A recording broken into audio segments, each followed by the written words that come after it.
Það má segja að þú sért hluti af Grikklandsvinnafélaginu. Þetta er þriðja ferðin hingað á 3 árum með landsliðinu, fyrst með 21 árs og tvisvar með landsliðinu. Já, það er rétt. Maður kann vel við sig í Grikklandi, maður getur í kvarta. En já, bara mjög gaman að vera kallaður inn í hópinn og spennt við rökkunum. Já, og hérna það er náttúrulega búið að vera ár síðan þú varst með síðast. Já, það er rétt. Það voru 2 hörkuleikir líka við Grikka og já, eins og veist þá er samkeppnin, hún er mikil í þessu liði, þannig maður þarf bara að gera sitt besta til að sýna sig og svona. Já, og þú hefur náttúrulega, það hefur gengið vel hjá þér í vetur. Er það ekki? Þó að svona misjafnlega hafi gengið hjá liðinu? Já, það er rétt. Það er svona Leipzig. Upp og niður hjá liðinu.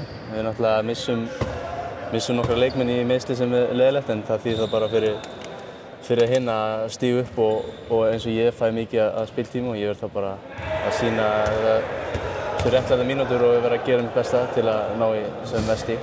Já, þannig að þú kemur hérna bara í flottu formi. Já, búinn að spila mikið, ég fæ mikið af mínútum. Það er líka búið að hjálpa mig gríðarlega mikið, sko.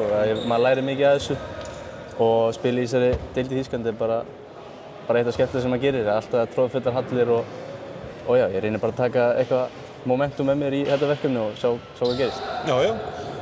Eitthvað sem að þú manst eftir svona leikjum í fyrra sem að getur komið sér vel núna?